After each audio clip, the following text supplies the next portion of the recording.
안녕하세요. 18.5도입니다. 지옥에서 온 판사, 드디어 한다원이 악마와 손을 잡게 되네요. 악마 강빛나와 손을 잡게 되는 한다원이지만 그게 한다원이 악마와 손을 잡는 건지 아니면 강빛나가 정말 위험한 거래를 하게 되는 건지는 지켜봐야 되겠습니다. 기대가 되네요.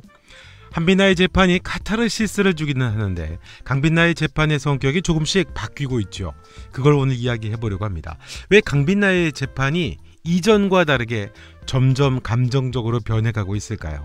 한다원과 무슨 관계이고 조금 더 드라마적으로 어떤 의미가 있을까 생각을 해봤습니다. 이전 재판들에서는 사실 강빛나가 연기를 즐겼었죠. 감정이 없었습니다. 행한 만큼 그대로 돌려주는 방식이었습니다. 괴짜 도깨비 마냥 똑같은 상황을 만들어서 익살스럽기도 하고 무섭기도 하면서 그렇게 즐기면서 재판을 했었죠. 그런데 최원종 재판에서는 감정이 많이 섞였었던 것 같습니다.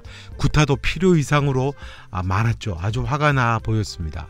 근데 이건 이전의 재판 다죽인격이었던 양승빈 때부터 시작이 됐었죠. 병장 클리닉이 이하롱에게 고자질을 했었죠. 이전과 다르다고 했습니다. 날이 밝아져도 끝날 생각을 안 한다고 그렇게 이야기했었죠. 그렇게 보면 최원중도 필요 이상으로 상당한 구타를 했었던 걸 볼 수 있습니다.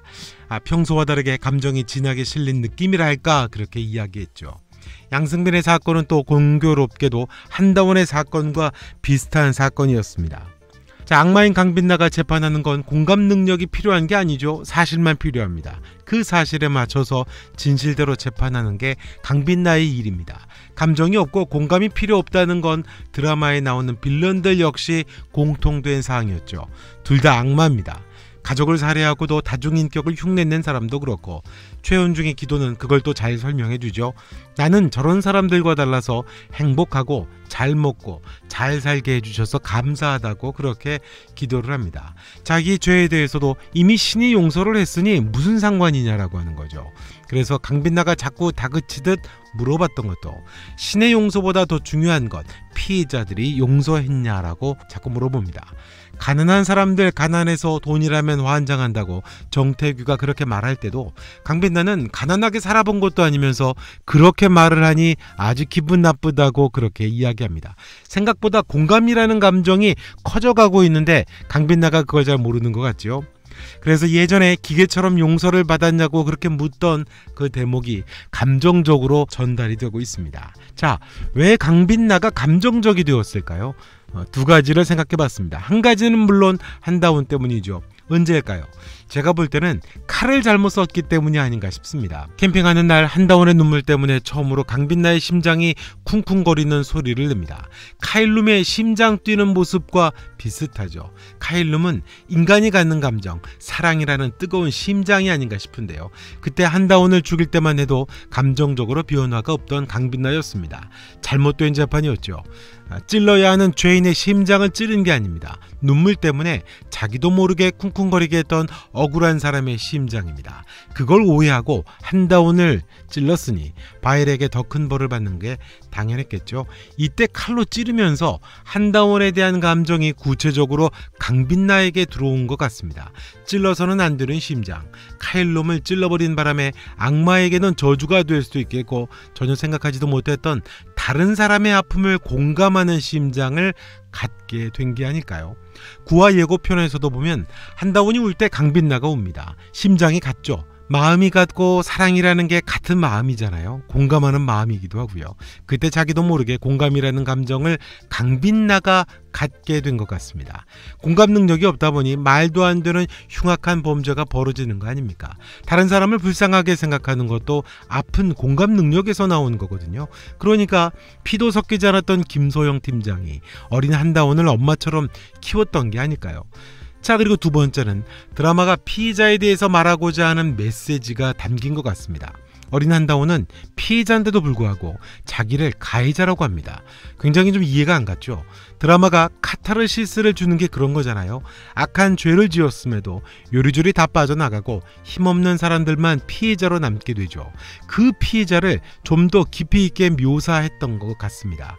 한다원이 자기를 가해자라고 말했던 건 참 가슴 아픈 일인데요. 한다원뿐만이 아니죠. 재판이 공정하고 균형이 없을 때 어떤 일이 피해자에게 벌어지는가를 이 법정 드라마, 사법 드라마, 정의를 이야기하며 카타르시스를 이야기하는 드라마가 숨겨놓은 것 같습니다. 한다온은 피의자인데 가해자라고 합니다. 그래서 초반에 어떤 다른 사연이 있을 거라고 짐작했습니다만 자신을 가해자라고 했던 건 피의자에게 주어지는 2차 가해가 어떤 건지를 보여준 겁니다. 자기만 살아남았기 때문에 자기를 비난하게 되죠. 자기만 살아남았다는 건 어떻게든 가족의 죽음에 자기도 책임이 있다고 느끼게 합니다. 또 무력감이죠. 자기가 아무것도 할 수 없다는 무력감. 내가 잘했더라면, 내가 형사들을 잘 설득하고 설명했더라면 이라고 하는 그 어린 나이의 트라우마가 있었잖아요. 그건 이 드라마에 나오는 모든 피해자 가족들이 노출될 위험이기도 했습니다. 그러다 보면 기억이 왜곡되죠. 내가 가족을 죽인 거나 다름없어 라는 생각을 갖게 됩니다. 거기다 범인이 잡히지를 못했으니 범인을 잡아내지 못한 나도 범인과 마찬가지다라고 하는 생각을 합니다. 형사들 앞에서 자꾸 계속 증언을 하려고 했지만 결국 무시당했던 아픈 기억이 있었잖아요. 가장 큰 문제는 피의자가 겪어야 하는 말할 수 없는 고통과 혼란스러움, 죄책감을 벗어나는 방식이 자기가 결국 가해자라고 생각하는 심리적인 방어 기제가 생기기 때문에 그렇습니다. 상황을 분석하고 다른 다양한 감정들을 처리해야 하는 그런 고통에서 벗어나려고 하는 거죠. 사건이 올바로 처리되지 못할 경우에 사실 피의자가 겪어야 하는 2중 3중의 고통은 생각보다 더 크고 그게 결국 자기가 가해자라고 하는 극단적인 상황까지 또 다른 피의자들을 몰고 갈 수 있다는 게 바로 심각한 문제라는 겁니다. 그래서 재판을 잘해야 된다는 거죠. 용서를 꼭 구해야 하는 이유도 그래서인 거죠.